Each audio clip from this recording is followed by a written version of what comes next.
Welcome to our interview with Professor Sheldon Wolin, our final segment where we are going to talk about revolution.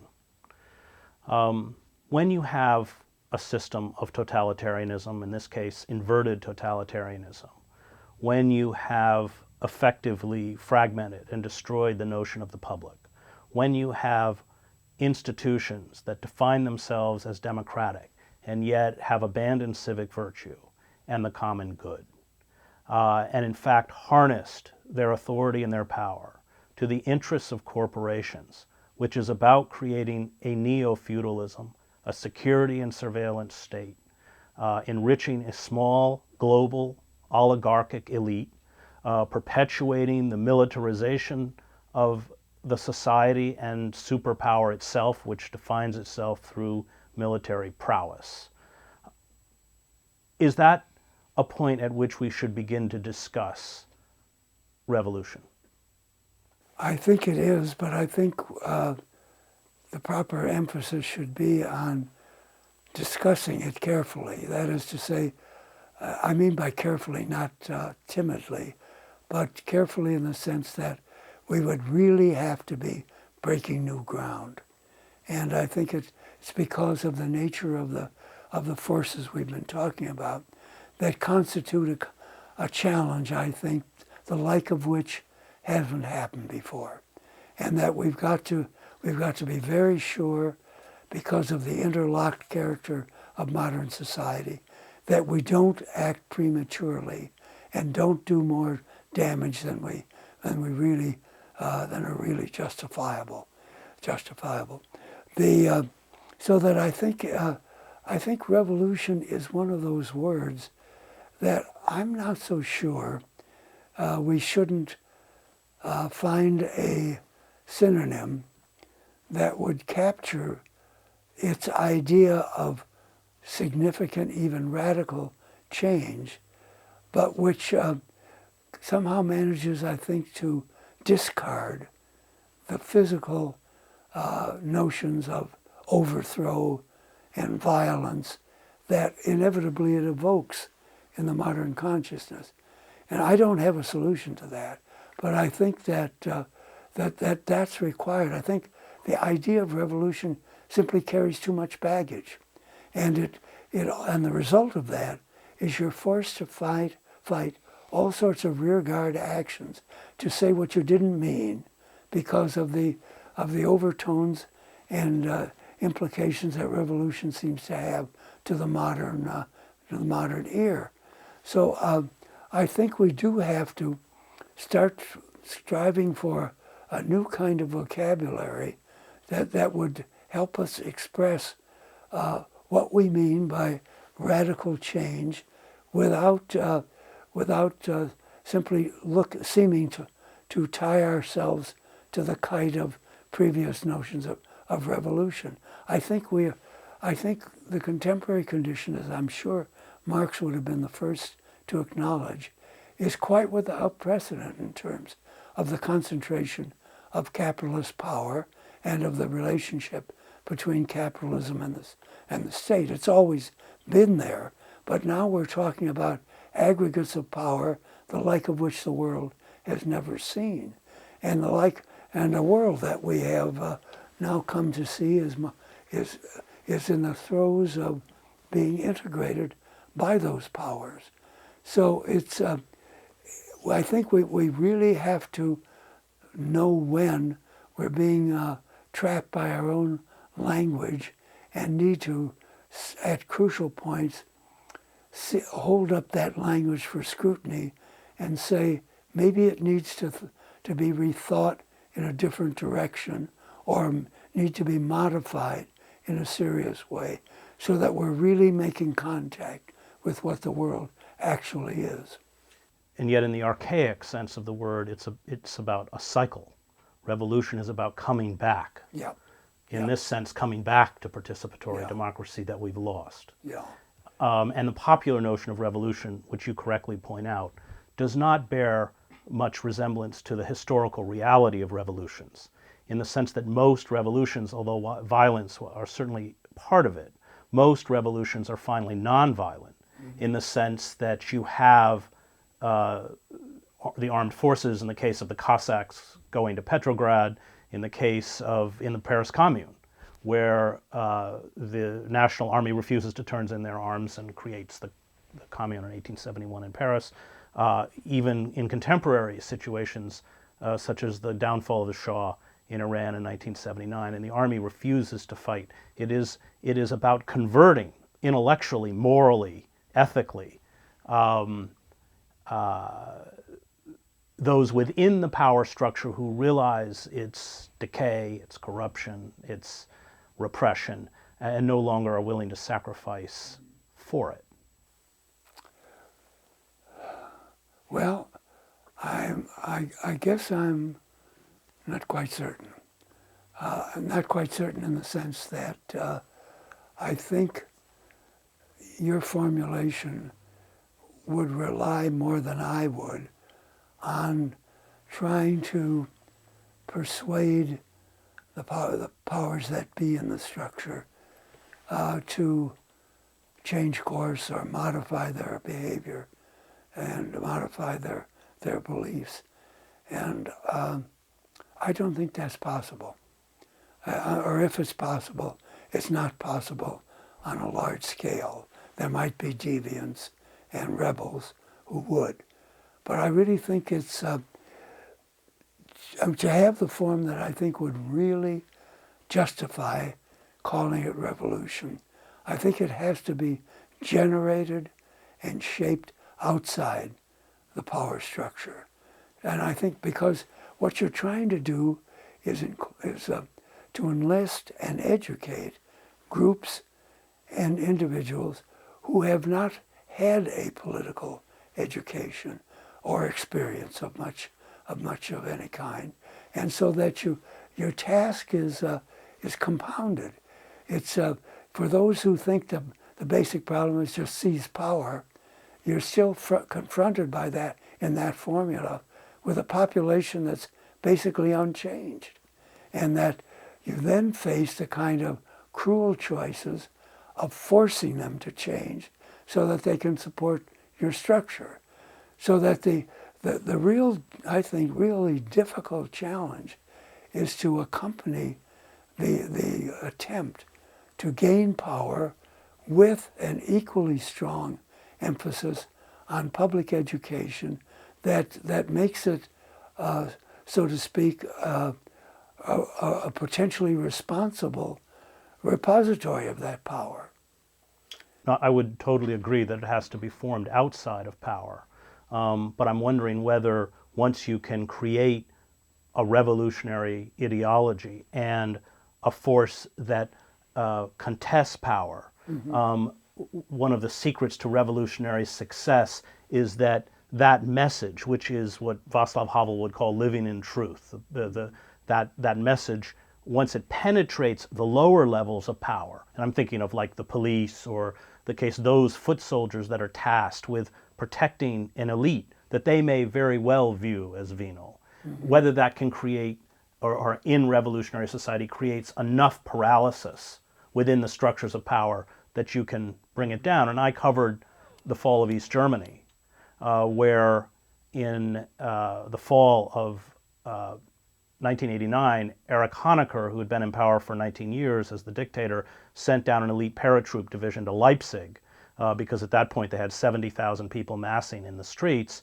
And when that paratroop division refused to fire on the crowd, the whole apparatus of the Stasi state crumbled almost, at such a dizzying speed, none of us could keep track of it, and Honecker was out of power within a week. So I'm asking whether that, I think you're right, of course, that all of those revolutionary forces have to be formed outside of the structures of power, but whether finally, in some sense, appealing, if you want to call it, to the conscience of those at the low level, those people who are like the Cossacks, who come in and are told to quell the bread riots and instead fraternize with the crowds, whether that is, in your eyes, a kind of fundamental moment by which a power elite can be removed. I think there's something very much to be said for that, And of course, one wants to avoid apocalyptic notions. But I think what we're dealing with is the ability of Democrats, small d, to sustain the kind of political education in such a way that you concentrate upon those lower echelons of power and get them to think differently about their role. It's a very touchy subject because it leaves you open to accusations of promoting disloyalty among the police, say, or among the army, or what have you. And in a sense, that's true. But I think that nonetheless, without trying to, so to speak, baldly subvert the role of those powers in society, it is possible to reach them and to create a climate where they themselves have to come to grips with it. And I think that's a task that's arduous, and it's difficult, and it's even a little dangerous in our present age. Would you, if you look at those revolutionary philosophers, and we could perhaps even include Plato, they always talk about the creation of an elite, what Lenin would call a revolutionary vanguard, Machiavelli would call his Republican conspirators, Calvin would call his saints. Do you see that as a fundamental component of revolution? Mm-hmm. To some extent I do. I would want to, of course, naturally avoid words like elite, but I do think, given the way that ordinary people become exhausted by the simple task of living, working, and trying to sustain families and neighborhoods in a way that just takes all of their energy, I do think it calls for some kind of group or class, you could even call them, who would undertake the kind of continuous political work of educating, criticizing, trying to bring pressure to bear, and working towards a revamping of political institutions. And I don't think I don't mean to imply that there should be a disconnect between that group and ordinary people. I do think it requires that you recognize that such a group is necessary, and that the second task is to make sure that there are open lines of communication, of contact, of meetings between leaders and the people, such that there's never a sense of estrangement or alienation, such that the leading groups feel they're free to pursue the good as they see it, and for the good of the masses who do not. Do you worry about Bakunin's critique of the Bolsheviks, that power is the problem, and that once these people who may be very well intentioned, Trotsky would be an example, of pre-revolutionary Trotsky, post-revolutionary Trotsky, at least in his writings, was very democratic. Once in power, he was Lenin's iron fist. Yeah. And I wonder whether Bakunin's not right, that power is the problem in that sense. And creating an elite is a very dangerous move, or a vanguard or whatever. I think it is. And I think that our situation's somewhat different from what Trotsky and the others faced, in the sense that there are openings in our system of governance and of public discourse that do provide an opportunity, if you're willing to work hard enough, to get dissident voices out into the public realm, and that so that the need for force, violence, and so on, it seems to me is simply unnecessary. That as long as we have, constitutional guarantees that still mean something, and that we have free forms of communication that still mean something, I think that we're obligated to to play by those rules because they do allow us to disseminate the kind of message we want to disseminate, and that the need to sort of circumvent them or so in some sense subvert them, it seems to me is self-defeating. And yet climate change has created a narrowing window of opportunity if we are going to survive as a species. And unfettered, unregulated corporate capitalism, which commodifies everything from human beings to the natural world, and this comes out of Marx, will, without any kind of constraints, and it has no self-imposed limits, it will exploit those forces until exhaustion or collapse. And we are now seeing the ecosystem itself teetering on collapse. Yeah. No, it's true. And I think, but I don't think, I don't really see any other solution than to really put your chips where an enlightened public would take a stand. And I think the problem to some extent is that there are enlightened publics in this country, but there's no concerted general movement which can profess to represent a large body of opinion that's opposed to these kind of developments you just described. And I think it's a certain lack of organization, not in the sense of following previous prescriptions of organization, but of trying to find methods whereby power, ordinary people and their power can be brought to bear in ways that will deter and dissuade those who are in a position to influence these decisions. Because time, as we all know, is running out. Right. And that if we continue along the same course, I'm afraid the result is not simply going to be environmental disaster. It's also going to, I think, feed in an unhealthy way. It will feed an outcry for really forceful government, right. and not in a necessarily democratic way. And yet if we don't respond, it is, in essence, collective suicide. It is indeed. Now Weber has a very bleak view in the age of bureaucracy. Yeah. And what he actually talks about the banishment of mystery. Yeah. And as a former theologian, that is really the banishment of the sacred. Nothing has an intrinsic value. Everything only has a monetary value. Weber, like Rawls, is scathing about allowing a capitalist class to even ever assume power.